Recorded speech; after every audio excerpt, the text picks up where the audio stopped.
আসসালামু আলাইকুম শিক্ষার্থীরা, আশা করি তোমরা সবাই ভালো আছো। আজকেও আমি তোমাদের জন্য প্রেপোজিশনের একটি ফিল ইন দ্য ব্ল্যাঙ্ক নিয়ে আসলাম। আশা করি তোমরা যদি আমার এই অ্যানালাইসিসটা ফার্স্ট টু লাস্ট মনোযোগ সহকারে শোনো, তাহলে তোমাদের প্রেপোজিশনের ফিল ইন দ্য ব্ল্যাঙ্ক করতে কোনো প্রবলেম থাকবে না। প্রেপোজিশনের ফিল ইন দ্য ব্ল্যাঙ্ক করার পূর্বে দুটো বিষয় অবশ্যই মনে রাখতে হবে।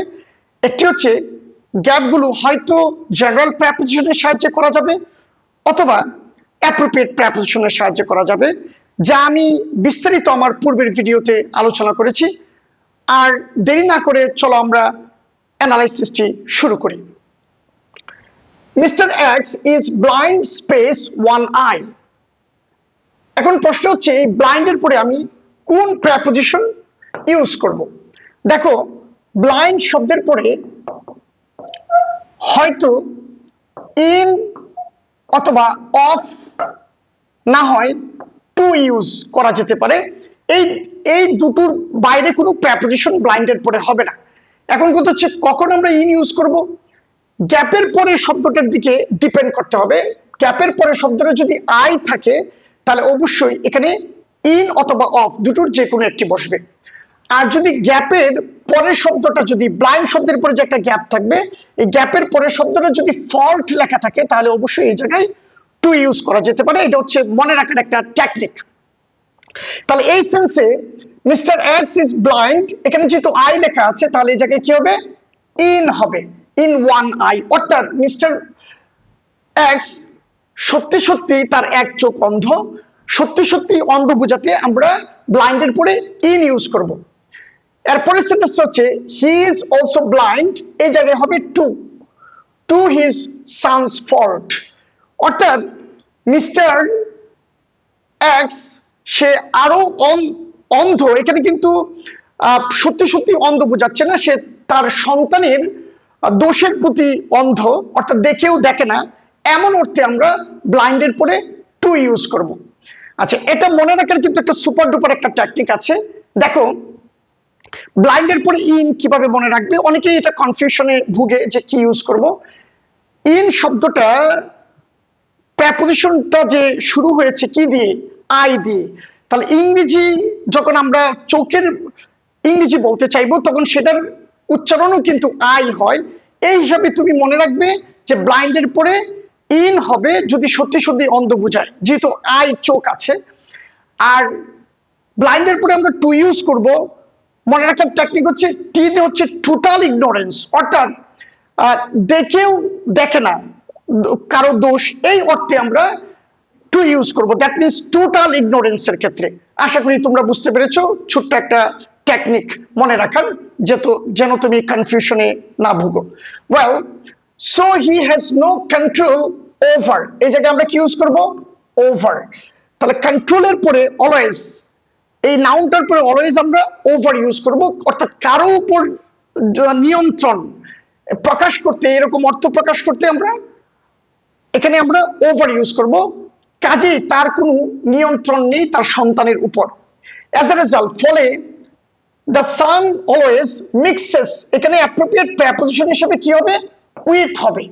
তাহলে আমরা কি শিখলাম যে মিক্স শব্দের পরে অবশ্যই আমরা উইথ ইউজ করব, এরপরে এক ব্যক্তি থাকবে। যেমন আমরা বলতে পারি don't mix with bad boys, তাহলে এটাও কিন্তু অ্যাপ্রোপ্রিয়েট প্রেপোজিশন হিসেবে উইথ ইউজ করব আমরা। কাজেই ছেলেটি সবসময় খারাপ ছেলেদের সাথে, তার সন্তান সবসময় খারাপ ছেলেদের সাথে মিশে।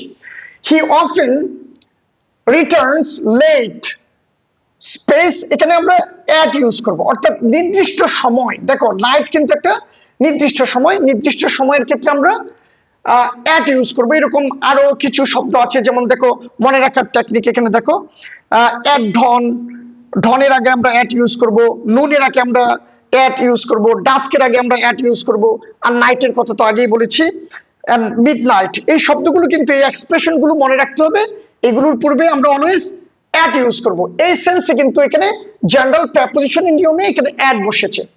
হি does not care about his father, সে তার বাবাকে পরোয়া করে না, অর্থাৎ তোয়াক্কা করে না। দেখো, এখানে পাঁচটি গ্যাপ ছিল, পাঁচটি গ্যাপের মধ্যে আমরা দেখতে পেলাম যে এই যে ব্লাইন্ডের পরে এখানে আমরা ইন দিয়েছি, এটা হচ্ছে অ্যাপ্রোপ্রিয়েট প্রেপোজিশন, আর এই ব্লাইন্ডের পরে আমরা টু দিয়েছি, এটাও কিন্তু একটা অ্যাপ্রোপ্রিয়েট প্রেপোজিশন। কন্ট্রোলের পরে আমরা ওভার দিয়েছি, this is also appropriate preposition. মিক্সের পরে আমরা উইথ দিয়েছি, এটা হচ্ছে অ্যাপ্রোপ্রিয়েট প্রেপোজিশন। বাট এই যে নাইটের আগে যে আমরা অ্যাড দিয়েছি, এটা ছিল কিন্তু জেনারেল প্রেপোজিশন, যে নির্দিষ্ট সময়ের আগে আমরা অ্যাড ইউজ করব। এই ছিল হচ্ছে মোটামুটি আলোচনা।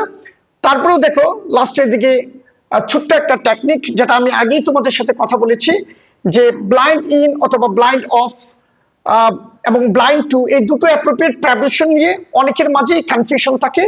এই দুটোকে সহজেই আলাদাভাবে মনে রাখার কৌশল হচ্ছে, ব্লাইন্ড ইন এর মধ্যে যে ইন প্রেপোজিশনটি কিন্তু আই দিয়ে স্টার্ট হয়েছে, আর চোখের ইংরেজি হলো কিন্তু আই, তাই সত্যি সত্যি চোখের অন্ধত্ব বোঝাতে আমরা ইন ইউজ করব। আর ব্লাইন্ড টু এর মধ্যে কিন্তু টু একটা প্রেপোজিশন, যেটা শুরু হয়েছে টি দিয়ে, আর পুরোপুরি উপেক্ষা করার ইংরেজি হচ্ছে টোটাল ইগনোরেন্স। দেখো টিটা কিন্তু ক্যাপিটাল লেটার দিয়েছি, এই সেন্সে আমরা দেখেও না দেখা অর্থে আমরা ব্লাইন্ডের পরে টু ইউজ করব। আশা করি তোমরা আজকে ক্লাসটি বুঝতে পেরেছো। এই ক্লাসটি যদি তোমরা বুঝে থাকো তাহলে অবশ্যই কমেন্ট এবং লাইক করতে ভুলবে না, এবং পাশাপাশি এই ভিডিওটা প্রচুর পরিমাণে শেয়ার করবে যাতে সবাই দেখতে পারে। আবার তোমাদের সাথে অন্য একটি ক্লাসে দেখা হবে। টিল দেন, আল্লাহ হাফেজ।